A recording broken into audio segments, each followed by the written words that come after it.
owned it. She passed away, and the car has run out of it ran out of MOT and everything, and was left off the road after she passed away. So it sat there in the garage for a few years, and then he eventually got around to getting it sorted, getting it back on the road, and it is all back on the road now. So that's great. So that's that.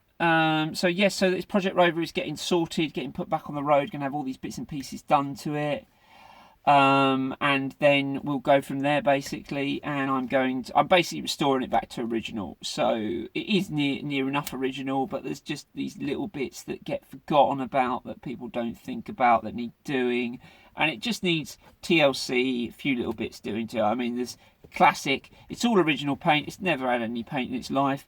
But the lacquer is starting to peel on the rear bumper, so I'm going to take loads of photos of that for the new owner when someone buys it.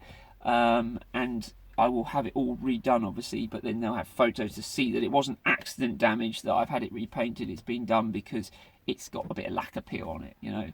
And there's a few other bits and pieces on there. I mean, I'm looking for a clock. If anyone's got a Rover Coupe clock, common thing is the LCDs break up, and I need a new clock for the LCDs because it's working, but it's very dotty. So that needs doing. And bits and pieces like that. But yeah, it's a very original car. All the original bits on it. It's got the original wheels on it still.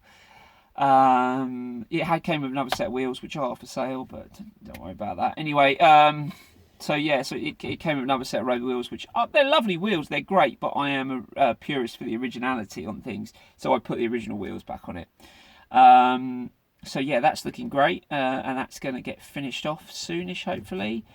And I'm just going to drive it and enjoy it for probably 6 months or so, just to relive those kicks, because, you know, when you get a scratch and you need to itch it, you just do, you know, you've got to get out there and do it. When it comes to cars, if you're sitting there, you're in lockdown, and you're thinking to yourself, you know, or you're not, you're back at work, whatever, and you're still, I don't know when you watch this video, but, you know, you're still thinking to yourself, I really, really, really want, you know, to do this. I want to get that MG ZR, or I want to get, I don't know, a midget, or, you know, you want to get that little car that you had years ago, like, I don't know, an MR2 Mark 1, for instance, you know, you want to have that. You've got to scratch that itch. If you've got the money and you can do it, or, you know, like I say, never put yourself in financial situation, you know, never screw yourself up. It's not worth it for that.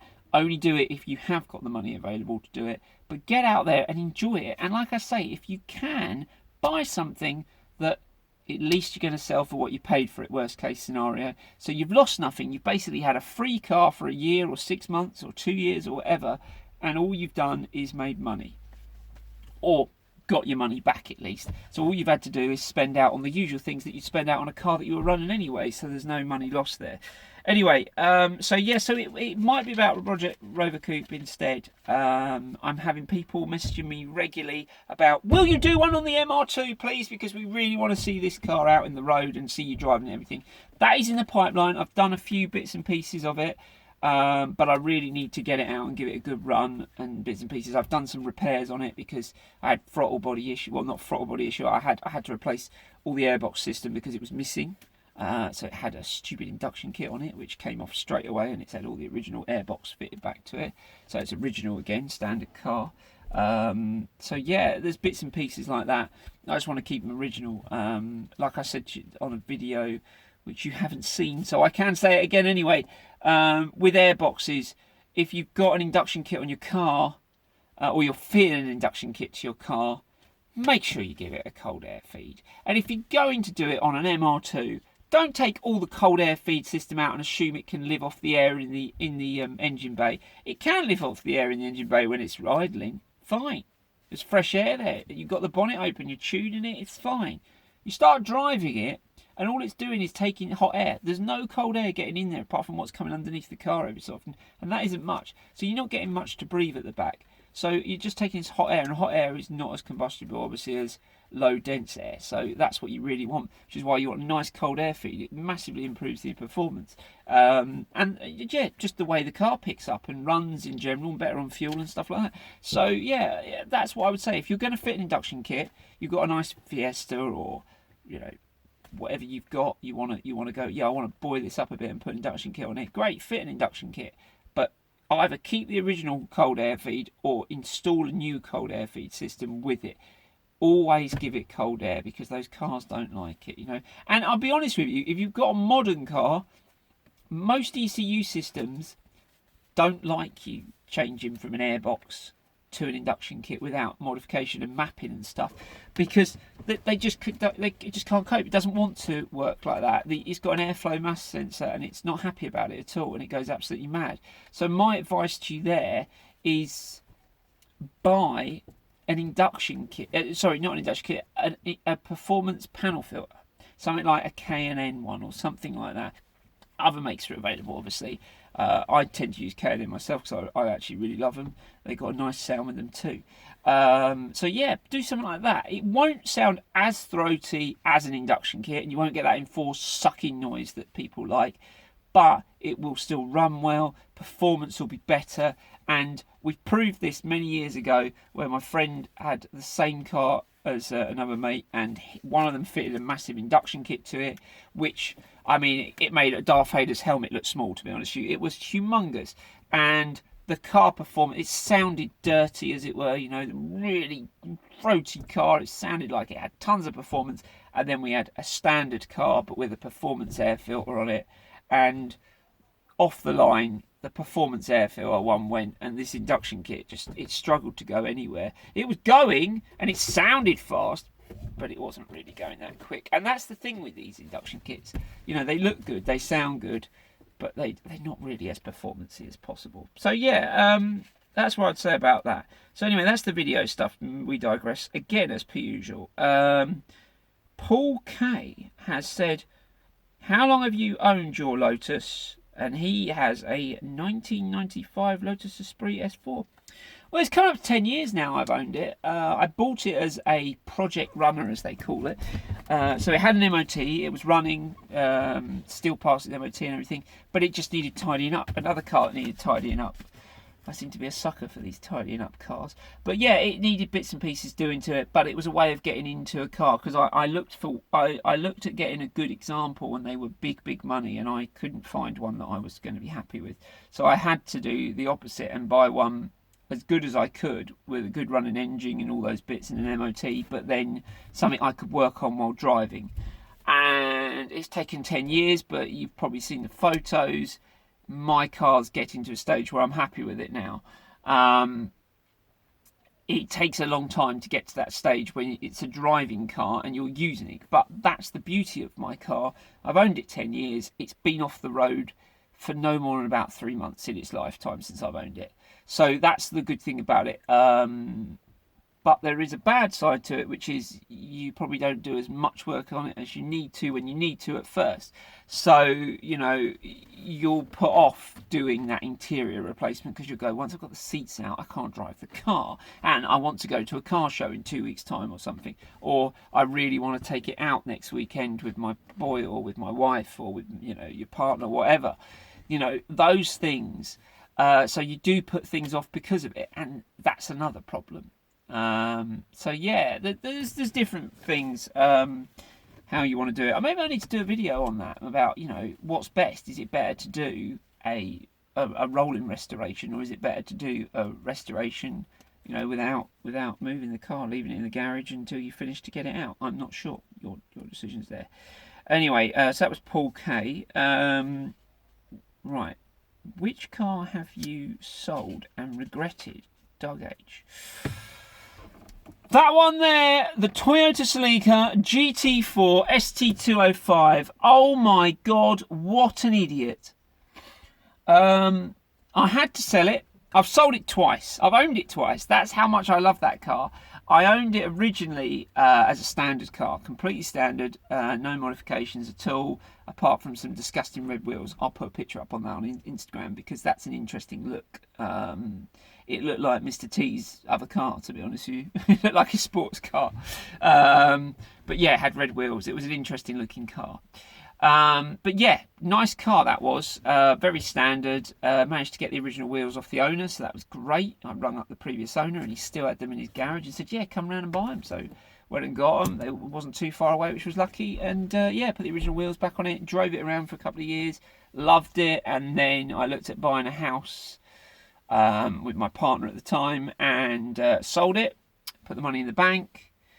And we won't go into details, but basically it all fell through with her due to personal reasons. So we didn't move out. So I didn't bother to. So I sold the car almost for no reason. So anyway, yeah, that went, and then about 4 years later, I had my BMW, and I gave the guy. I said to him, "I want first refusal on it if you ever sell it." And lo and behold, 4 years later, well, I had a car accident, and yeah, I think he messaged me actually. I literally had a car accident. I was going through the insurance at the time, and I was waiting for all the paperwork to come back. And yeah, he just messaged me and said, you know, do you still want your old car? Because I'm thinking of selling it. And I thought, oh, okay. So I rang him up and said I'll come round and have a look at it. And bear in mind, when I got rid of it, I knew what needed doing to it. So I was half expecting to see it, you know, same sort of thing. Oh no, he'd resprayed the whole car, which was a beautiful job. He'd had all the work done on the engine. He'd put a new turbo on it. He put front mounted intercooler. He'd done all these modifications to this car. Oh my goodness gracious me. And yeah, so I bought it back, kept it, loved it, was going to keep it forever. That was my opinion.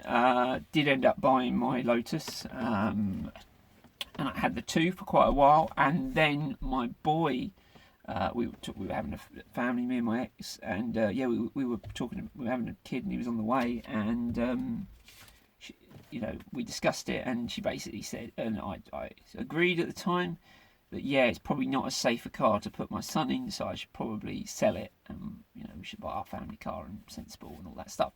So that's what we did. The problem is I sold it 2 years before the market went and through the roof. And I sold an absolute mint example for £4,000, and yeah, I mean, now I think, you know, even the dogs are going for about 6.5 now. They are going up, and I think ever since they've been able to get into America, the GT4s are now, yeah, they're going good money. Great cars. I'd love to have it back if you're out there and you know who you are, who sold it to me. Yeah, I'd love to have it back if you've still got it.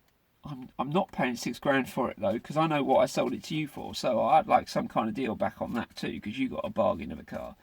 Especially if you had, I think I had a new fuel tank and new fuel pump and loads of stuff just before I got rid of it as well. It cost me a fortune, that car, but I loved it. Anyway, so that's that. So yeah, it was the GT4 ST205. Miss it like mad. Right, what's this? When would you like to drive my car? Okay, oh, that's from BMW King. He's got a BMW 318 and it's an F-Reg. Well, I have to say, an E30, I haven't driven one in a long time, so next week would be great. No, I would love to drive your car. I'm sure it'd be awesome. We can always arrange something. I see if you're not too far, get in contact with me. Let us know.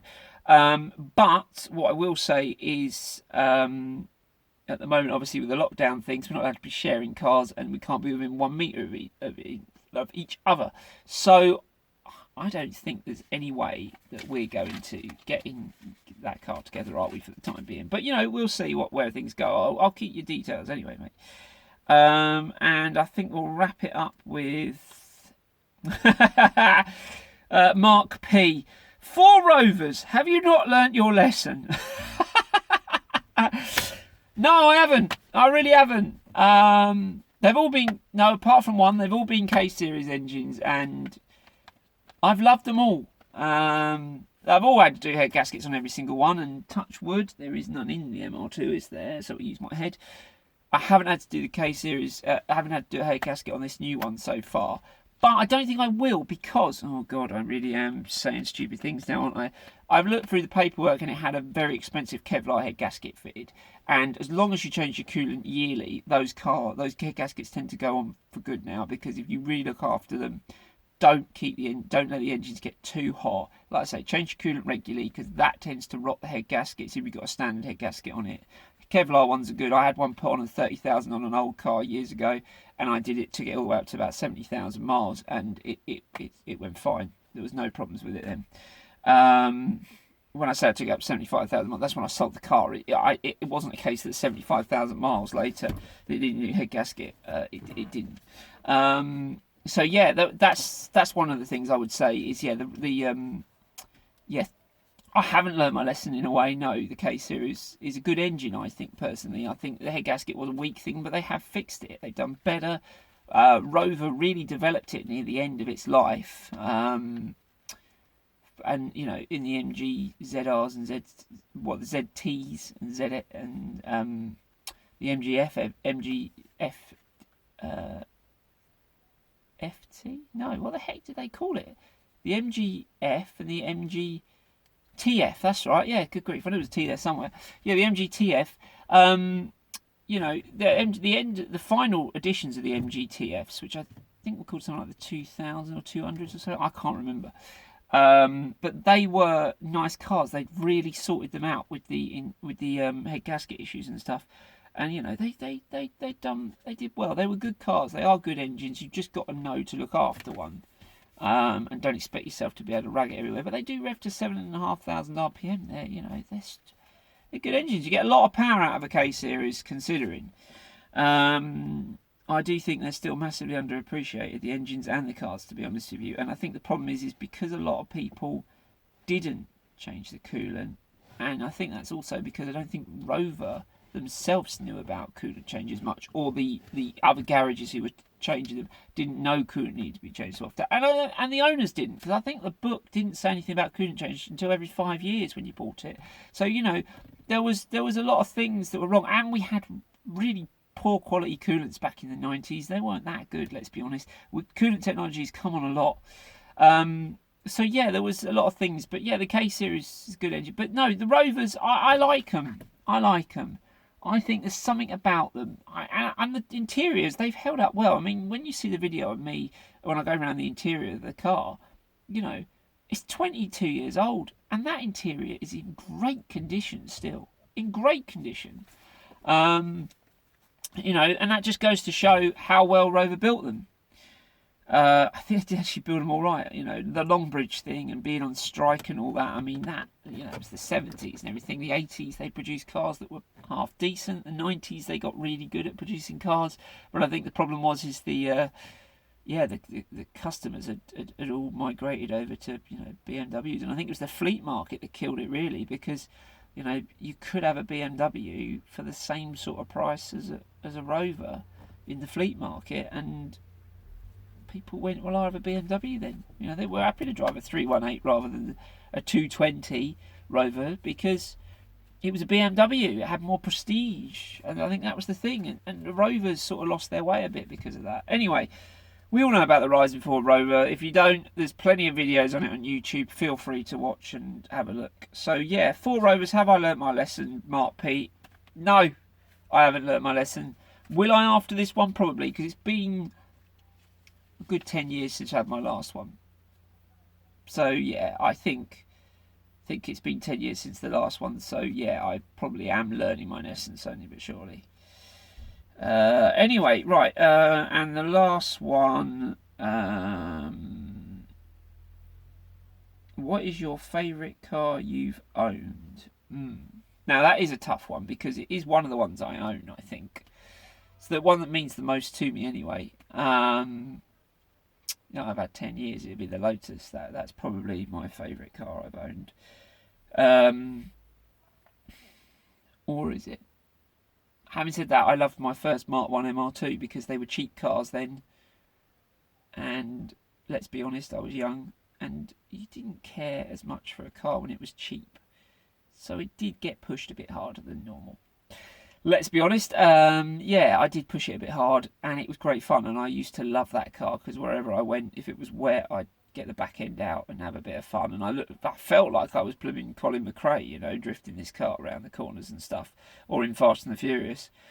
when actually it was just easy to drift, because these are very easy cars to drift, and you know, you can look like you're a skillful driver with very little experience. So yeah, that's probably that's the thing I'd say is the car is yeah, that's probably the car I was my favourite I ever owned. When is your next video out? Sorry, that was from Louise. When is your next video out? This is from Matt W. My next video out, that's a very good question. This will be the next video out now, obviously. I don't know when the next one's coming out right now at this precise moment in time. I know I said I wanted to do one every 2 weeks. I'm trying my best to do that for you guys. It's not going that way at the moment, but I'm hoping the next one will. So yeah, let's hope that when the next one's out, soonish. Sorry, got to have a swig of water, it's getting hot in here. And then, why is the Rover Coupe your project car? From Tim V. Right, well, Tim, I think I've explained it basically. I bought it to save. They're becoming cheap cars. Well, they were becoming cheap cars. There are a few cheap ones out there. And yeah, and the showroom cars are going for big money now. I mean, I say big money, you know. They're $5,000 for a really good example of a Rover Coupe. But, you know, I think it needed saving. And I thought to myself, if I don't get hold of it and somebody else gets hold of it, who's going to have a load of fun in it for maybe 6 months and then trash it or scrap it for scrap value, it'll be sad, because it's a nice car and it could be restored back to its former glory, which is why I'm restoring the last bits of it, because it's not too badly gone. Like I say, it's all original paint. The rest of the paint's in great nick. It's just the front bumper that needs touching up where it's had a scuff because someone's caught it, which is really common on them. You know that because the bumpers stick out wider and the front bonnet, when you look down it, you can't actually see the very end of the bonnet. So it does happen. People can scuff them quite easily. And the rear bumper, like I say, is all blistering. The paint's starting to go a bit funny. I think that's where it was parked with the sun on it for too long and the lacquer's just gone a bit funny. So yeah, that needs doing too. So yeah, those two bits. But yeah, I think it'll be a lovely car when it's finished. So that's why I'm doing Project Rover Coupe, because it came up in lockdown. It was a lockdown purchase, and I went, why not? Got nothing better to do with my time. So yeah, so that's what I thought. I'd just get on with it and do it. And you know what? Life's about living, so you might as well do what you like and do the passion you enjoy and the things you enjoy doing and the people you enjoy spending time doing it with. If you're unlucky, you can't do it with anyone at the moment because of lockdown and we can't get anywhere, so we can't go out and do our car thing that we all love, you know, that thing that we're not allowed to talk about in the house and all that jazz. Anyway, right, that's it. I'm going to wrap it up. It's just under an hour this video has been going for, so I'm really sorry the live chat didn't work, but I will be aiming to do another one in a couple of days' time, so feel free to get your questions in again and I'll do another one, and this time it will be live, okay? So, all that remains for me to say is, don't forget to follow us on Instagram. That's at Cook on Cars, all one word. Feel free to just like and subscribe to that page. Follow us. You'll get all the latest, you know, video footage, bits of what's the word? Extra clips, interviews with people, and you'll get all little photos and stuff of car events I've been to, bits and pieces. I might photograph your car if you see me at one of the events. You know, all these little pieces. And yeah, so that's Instagram. Facebook is there because everyone's on Facebook, so feel free to send me any questions you want there too. Feel free also to message me about projects you've got, videos you might want to do, any collaborations you want to do together. I'm always up for having a go at doing a collaboration if you've got a YouTube channel and you want to do something with us. Yes, that's the Facebook page, and that's for just general chit chat and stuff. You probably saw the book I put up today of my dad's old book, of a Ladybird book that he used to have when he was a kid, of how an engine works. Well, it's called the Motor Car Ladybird book. Yeah, it's quite a funny, interesting book. I put a couple of pages up. I just took some pictures just so you can see what I found in the thing. Anyway, so yeah, that's that. And obviously there's the YouTube page for you to like and subscribe down in that corner. If you haven't done it yet, please do, because every like and subscription makes me know that it's worth doing these videos and it's worth sticking them out there for you guys. So please like and subscribe. If the likes and subscribes go down, I will stop the videos, because I'll go, no one's interested in watching, okay? This is all a non-profit thing, by the way, guys. I'm down with low subscribers at the moment. Maybe that'll change. Fingers crossed it will. But if not, don't worry about it. You guys are still there. And as long as you guys are still liking and viewing these videos and enjoying them, I will keep making them for you, okay? So, anyway, that's what I'm saying. I'm not in it for the money, because there is no money out of YouTube at the moment. I haven't got millions of subscribers. I can't make any money out of this. Maybe one day I can, but at the moment I can't. So, you know, feel free to just love, watch it, enjoy it, because this is the basis of my life. I love classic cars. I love supercars. I love all types of cars. If it's got 4 wheels, I love it. To be honest with you, it's got 3 wheels. I don't mind a plastic pig or a Reliant Robin, whatever you want to call it, as people call them. I love them too, to be honest with you. I love all vehicles. So yeah, I'm car crazy, and that's why I do this. It's a hobby, but at the same time, you know, it's a way of getting out and doing stuff. So anyway, I hope you've enjoyed this evening. I hope you've enjoyed the live chat that is sort of a recorded live chat. But hey, there you go. This would be up to view anyway, so you can come back and watch it anytime. If you're seeing this bit, though, you've obviously watched all of it or you've scanned through it. But yeah, have a great evening. Enjoy your Wednesday, and I will be back to let you know when the next video is going to go actually 100% properly live with no complications as soon as possible, hopefully within the next day or two after I speak to YouTube. Anyway, until then, have a great evening, enjoy yourself, keep playing with your project cars, keep tinkering, keep enjoying yourself, and I'll see you next time on Cook on Cars. Bye.